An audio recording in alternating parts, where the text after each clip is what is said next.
사무엘상 1장 21절부터 2장 11절까지 말씀을 통하여서 나도 그를 여호와께 드리되 라는 제목으로 말씀을 나눠보도록 하겠습니다. 오늘 본문 사무엘상 2장에서는 한나의 두 번째 기도가 등장합니다. 여기 등장하는 한나의 기도는 얼핏 보면 신앙 고백이요 찬양처럼 보이지만 한나가 기도하고 있는 상황을 염두에 두면 이는 찬양도 신앙 고백도 아닙니다. 본문을 통하여 하나씩 확인해 보시겠습니다. 아울러 제가 말씀을 나눔에 있어 성경 안의 인물들을 깎아내리기 위한 것이 아니요, 지난주 말씀드린 것처럼 하나님의 은혜를 입고 하나님의 마음, 하나님의 원리인 말씀을 가진 자들이 제 문제가 해결되지 못하였기에 소견에 옳은 대로 행하는 죄인의 어리석은 나약한 모습을 여실히 보기 위하여서 말씀을 나누고 있음을 염두에 두시기 바랍니다. 또한 그 가운데 하나님의 은혜가 있습니다. 하나님께서 한나에게 은혜를 베푸셔서 아들을 낳게 하십니다.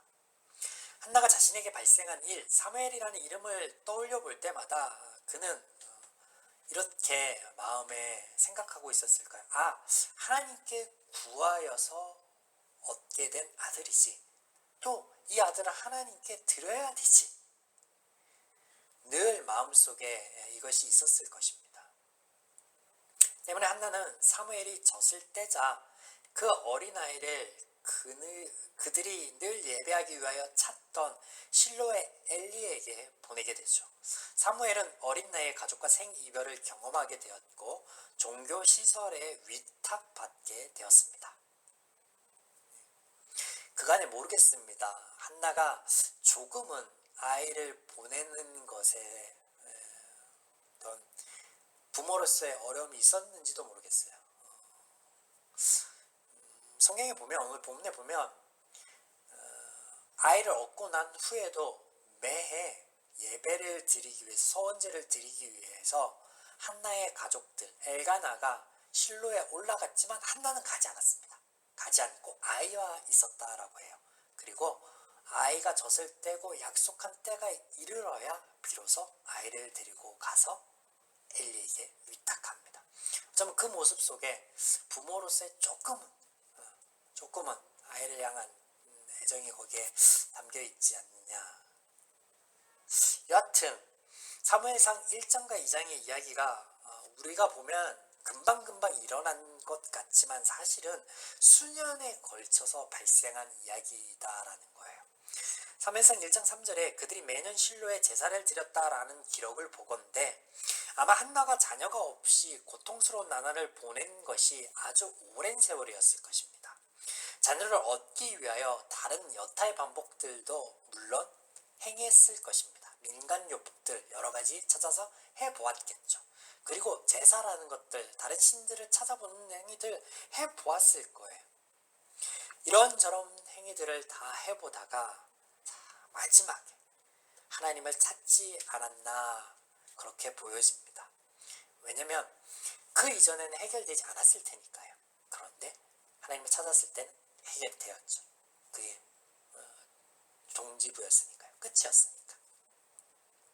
이때 한나의 첫 번째 기도는 이방 종교를 모방한 잘못된 기도였습니다. 지난주 내용을 떠올려 보십시오. 사람이 만든 종교를 보건대 불확실성에 대한 두려움, 미래, 병충해, 환경 등 이런 두려움을 갖고 있는 인간들은 이런 두려움에서부터 벗어나고자 한 방안으로서 신을 만들고 숭배하게 되죠. 이때 신으로부터 인간들이 바라는 바를 얻기 위해서는 열심 혹은 물질을 바쳐야 됩니다. 마치 열을 얻기 위해, 에너지를 얻기 위하여 물질을 연소해야만 되는 과학의 법칙처럼 받은 것이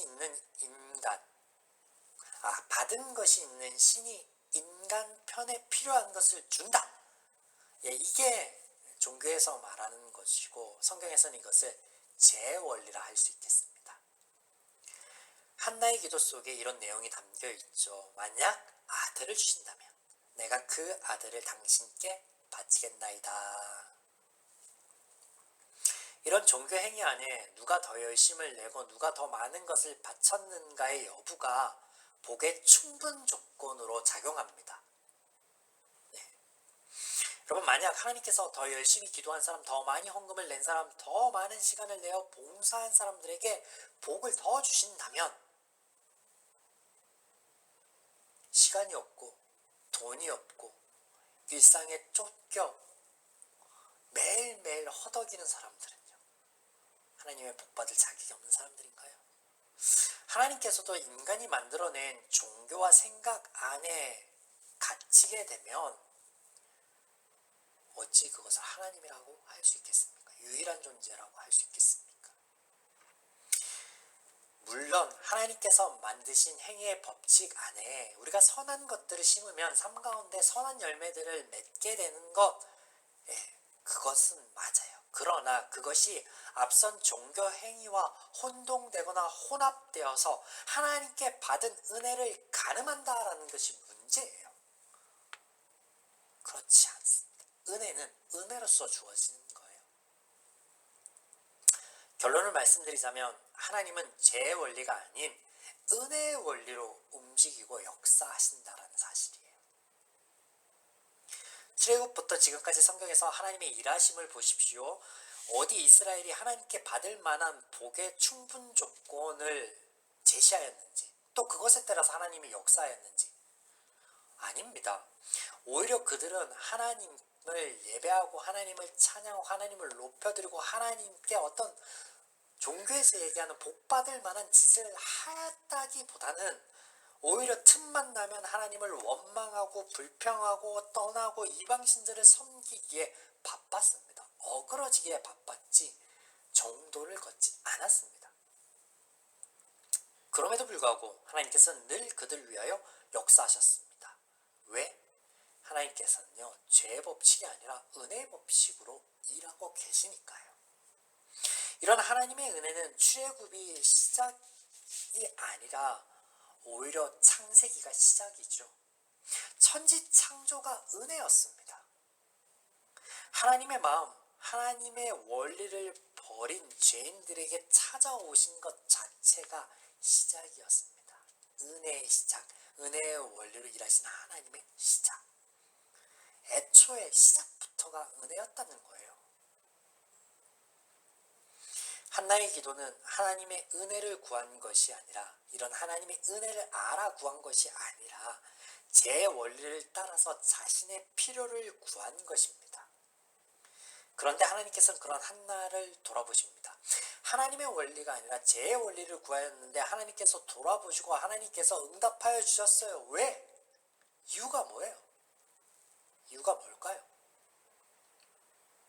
한나의 기도 때문이 아니라 하나님이시니까, 그분이 하나님이시니까 그것으로 충분합니다.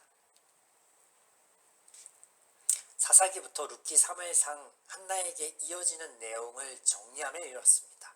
사사기, 왕이 없으므로 자기 소견에 옳은 대로 행하였더라. 룻기, 왕이신 하나님, 은혜의 하나님, 하나님의 마음과 원리 이웃을 떠난 그들을 돌보시는 하나님. 그리고 사무엘상, 그 하나님께서 한나를 생각하신지라. 바로 인간을 위한 왕이신 하나님, 그 하나님이 이유입니다. 잠시 세상의 왕과 하나님을 비교해 보겠습니다. 얼마 전에 친구 목사님으로부터 한 통의 전화가 왔습니다. 두 번째 교회 이전을 앞두고 비통한 마음으로 전화를 하였습니다.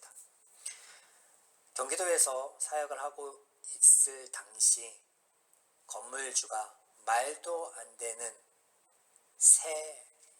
그러니까 그 월세를 올려달라 하여서 어쩔 수 없이 충청도로 교회를 이전하게 되었습니다. 그런데 또다시 건물주가 바뀌어서 이제는 교회는 나의 건물에 세입자로 있으면 안 되겠습니다. 나가주세요. 라고 하였습니다.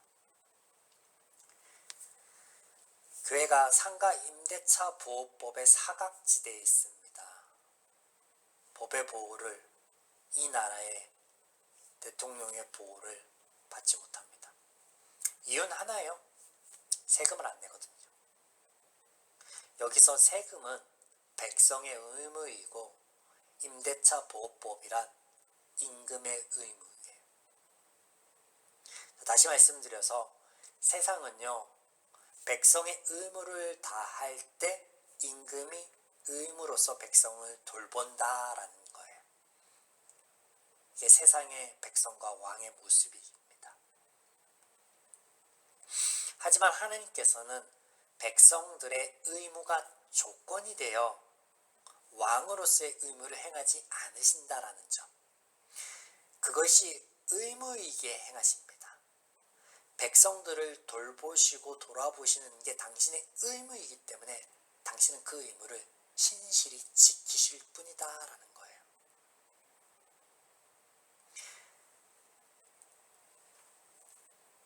또 하나님께서 당신의 자녀여 백성에게 지으신 의무는요, 세상과는 완전히 다릅니다.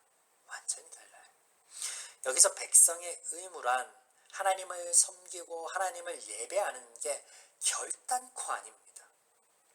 그것은 하나님을 아는 것, 하나님께서 베푸신 은혜를 누리는 것으로서 지금 이스라엘 백성에게는 그들이 스스로 하나님과 맺은 언약을 지키는 것이며, 여기 그들이 지킬 말씀이라는 것은 우리가 이미 강해의 시간들을 통하여서 나누어 알듯 하나님을 섬기는 방법이 아닌 그들의 행복의 삶을 위한 실질적인 내용들로서 하나님의 마음과 원리였습니다. 이것은 창조 때부터 변하지 않았습니다. 앞으로도 변하지 않을 것입니다. 천지창조, 하나님의 은혜였죠. 하나님께서 당신의 형상을 닮은 당신의 사랑의 대상으로서의 인간을 염두에 두시고 아주 세밀하게 창조하신 것, 그리고 처음 인간을 만났을 때 하나님께서 감히 인간을 예배하셨습니다. 인간을 높여주셨습니다. 축복하여 말씀하시길 생육하고 번성하라, 땅에 충만하라 하였습니다. 여러분, 여기에 우리가 주목할 것, 땅에 너희가 은혜 받기를 원한다. 너희가 평화하고 복받고 행복하기를 원한다. 어디에서? 땅에서. 그 땅은 뭔데요? 하나님의 창조 세계 안에서, 하나님의 은혜의 보살핌 안에서, 하나님의 왕으로서 어버이로서의 행할 그 모든 역사하심 안에서 너희가 그 행복을 완전히 누리기를 원한다. 한나의 이야기로 돌아가, 한나는 이스라엘이 맺은 언약과 말씀의 무지한 자, 그를 잊은 자로서 이스라엘을 대표합니다. 자, 보십시오. 오늘 본문에도 엘가나의 입을 통해서 이런 말씀이 등장하죠. 한나야, 너의 소견에 오른 대로 하라라고. 사사기, 왕이 없으므로 하나님을 따르기 싫기에 자기 소견에 오른 대로 하였더라. 한나도 그러고 있는 거예요. 이스라엘 대표하는 인물입니다. 나실인의 소원을 들먹이고 있지만 한나의 기도의 면밀히 살펴보면요, 나실인의 소원이 아니에요. 무엇보다도 하나님의 말씀, 민수기에 의하면요, 가정에서 아내가 소원을 하고자 한다면 남편의 동의를 구하여야만 합니다. 마음대로 하면 안 돼요. 협의하에서, 가정에서는 협의하에서. 그런 면에서 산천에 사역하시고 계신 노후 목사님이 여러 번에 걸쳐서 교회를 건축하시면서 단 한 번도, 그러니까 가정에서 한 사람만 교회를 다니고 있을 때 아내나 혹은 남편의 동의 없이 10원 한 장, 10원 한 입이라도 교회 헌금하지 말라고 하신 거, 하나님 말씀 지키신 거예요. 한나가요, 엘가나에게 동의를 구한 게 아니라 자신의 소원을 지킬 것을 요구할 뿐입니다. 말씀을 조금은 알고 있을 거예요. 근데 그 그냥 막 여러 가지로 혼용되고 혼재되어서 그렇다. 네. 물론 이 과정에서 하나님의 동의 또한 없었습니다. 한나의 일방적인 것이었죠. 이 대목에서 하나님께서 아들을 낳게 하시고 사무엘을 해막에서 섬기도록 놓아두신 것 자체가 하나님의 암묵적인 승인이 아니냐, 이를 통하여서 하나님 사무엘을 사용하지 않느냐라고 물을 수도 있겠습니다. 제가 앞서 길게 설명드린 은혜의 원리를 따르시는 하나님 안에 우리는 이 부분을 하나님의 선용하심이라고 할 수 있겠습니다. 한나의 기도와 소원은 일방적인 것이었습니다. 하나님께서 요구하거나 승인한 것이 결코 아닙니다. 한나가 자신의 소원을 지키도록 두신 것, 하나님께서 사무엘을 필요하여 그를 쓰기 위함이 아니라는 거예요. 자, 지난주 나누었던 한나의 기도를 다시 돌아보면 한나가 자녀가 없어 애통함에 의하여 구한 것이 아들이라면, 이 아들이 정말 소중하다면, 아니 자녀를 구하지 않고 아들을 구하였다라는 사실. 그래서 자녀 없음이 아니라 아들을 통하여서 무언가 얻고자 하는 것이 있었다는 거예요. 이게 오늘 두 번째 기도에 등장합니다. 여하튼 그렇게 얻은 자녀라면, 아들이라면 하나님께 드릴 수 없습니다.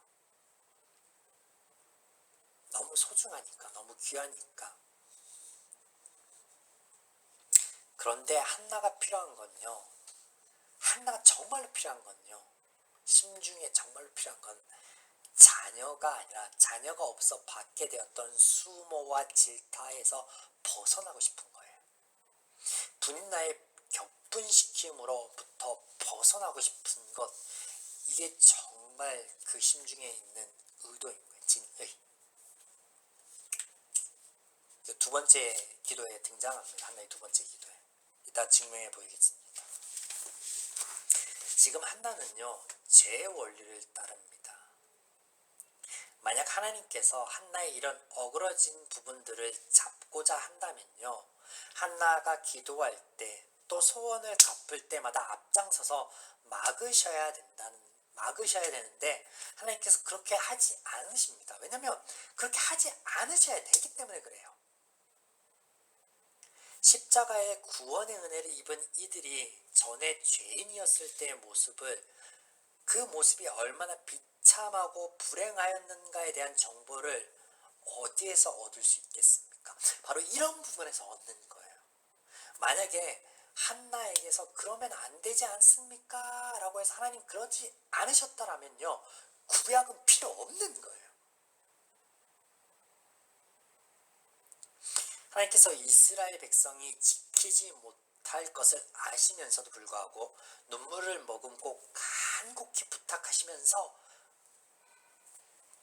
그들과 언약을 맺는 이유가 여기에 있습니다. 죄인은 죄의 노예가 되어 죄의 원리에서 벗어나 하나님의 원리를 따를 수 없습니다. 결단코 없습니다.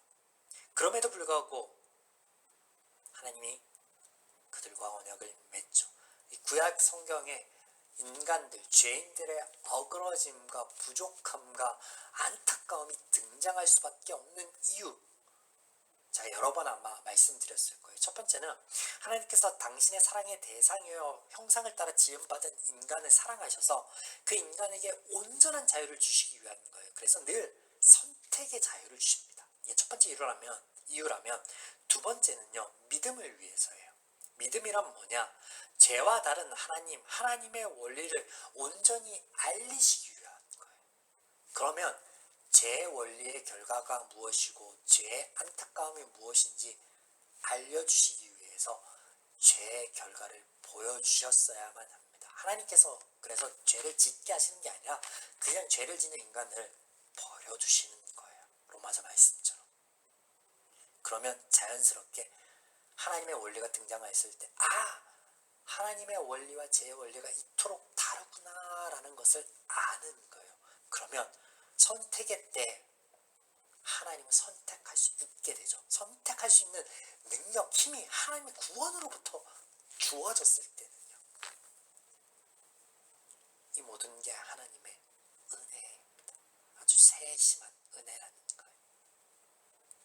그렇게 오늘도 하나님께서는 한나의 첫 번째 기도와 소원에 은혜를 베푸시며 침묵하십니다.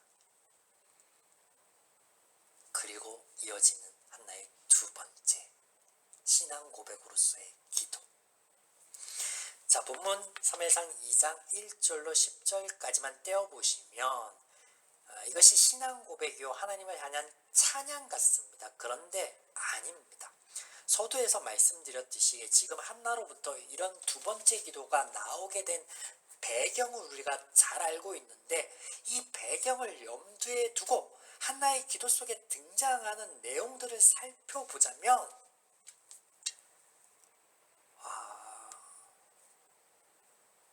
뭐라 말씀드릴까요? 참 말씀드리기도 민망하고 안타깝습니다.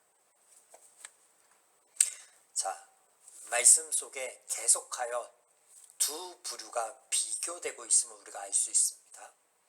원수를 향한 구원, 교만한 자, 그러니까 원수, 교만한 자, 자녀를 둔 자, 부한 자, 이런 이들을 하나님께서 꺾으시고 낮추시고 심판하신다라는 내용이 등장하며, 반면 가난한 자, 임신하지 못하는 자, 넘어진 자, 거룩한 자를 구원하시고 높이며 세우신다라는 고백이 상반되어 등장합니다.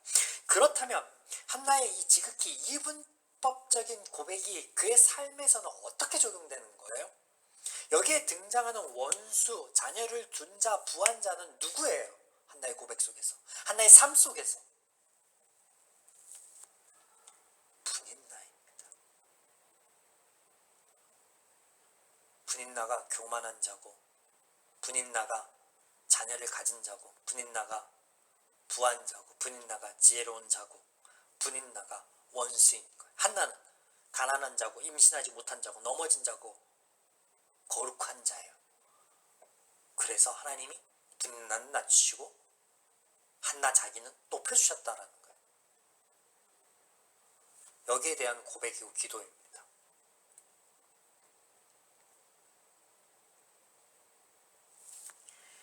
얼마나 치졸하고 옥렬한 자기 찬가입니까? 만약에 앞부분 내용들을 빼고 한나가 원수, 교만한 자, 자녀를 둔 자, 부한 자 이런 표현들 없이 가난하고 임신하지 못하고 넘어진 자, 그런 나를 하나님께서 구원하시고 높이시고 세우셨다라는 고백만 이 기도에 등장하면요, 그거는 그리스도인들의 신앙 고백이요 찬양이 될 만하죠. 아니라는 거예요. 자, 우리는 오늘 한나의 이 두 번째 기도에서 하나님의 자녀요 백성으로 취할 두 가지의 모습을 그려볼 수 있겠습니다. 첫 번째는 경험으로서의 신앙 고백 간증은 지극히 개인적인 것으로 케이스라는 것입니다. 우리가 알듯 케이스는요 본질에 따라 달라집니다. 핸드폰을 예를 들어 볼까요? 만약에 내가 갖고 있는 핸드폰이 아이폰이면 그 아이폰에 맞는 케이스가 있죠. 그리고 그것이 갤럭시, 삼성폰이라면 삼성폰에 맞는 케이스가 있고, LG폰이라면 LG폰에 맞는 케이스가 있습니다. 케이스는 본질에 따라 달라지는 거예요. 그런데 신앙 고백, 개인의 간증은 전부 다 이런 케이스라는 거예요. 이 사실을 염두에 두어야 됩니다. 출애굽기에서 하나님의 이름을 묻던 모세에게 하나님께서 처음으로 당신의 이름을 알리시는데 그 이름이 나는 스스로 있는 자입니다. 이 말의 의미는 모세, 내가 앞으로 너의 삶과 발걸음 속에 존재하며 함께하고 역사할 텐데 너는 그런 나를 만나게 될 것이고 그렇게 내가 만나게 되는 나를 부르게 될 것인데 그것이 나의 이름이 될 것이다. 너의 신앙 고백이 나의 이름이 될 것이다 라고 말씀하시는 거예요. 그로써 등장하는 하나님의 이름이 이스라엘의 하나님, 야곱의 하나님, 이삭의 하나님인 거예요. 이 말씀이 오늘날 모든 하나님의 자녀 백성에게 동일합니다. 누군가는 치료의 하나님을, 누군가는 지혜의 하나님을, 누군가는 친구와 같은 하나님을, 또 누군가는 부모와 같은 하나님을 만나고 고백하는 거예요. 여러분은 어떤 하나님을 만나고 계십니까? 다만 우리가 이 사실을 인지하고 있다면 누군가가 만난 하나님을 바라보며 동경하는 것이 아니라 나의 삶 가운데 역사하시고 함께 하시는 하나님을 경험하고 만나기를 소망하여야겠습니다. 이게 바른 자세이죠. 두 번째, 우리가 할 수 있는 성숙한 고백과 기도입니다. 한나는 하나님의 마음과 원리를 따르지 못하는 죄인이기에 자신이 받은 은혜를 치졸하게 고백하였지만 우리는 달라야 된다라는 거예요. 우리는 제 문제가 해결되어서 제 원리이냐 아니면 하나님의 원리이냐 선택할 수 있는 능력, 힘이 주어졌거든요. 바울의 고백처럼 내 안에 사망의 법과 하나님의 법이 공존하여 괴롭다. 괴로울 수 있지만 선택할 수 있습니다.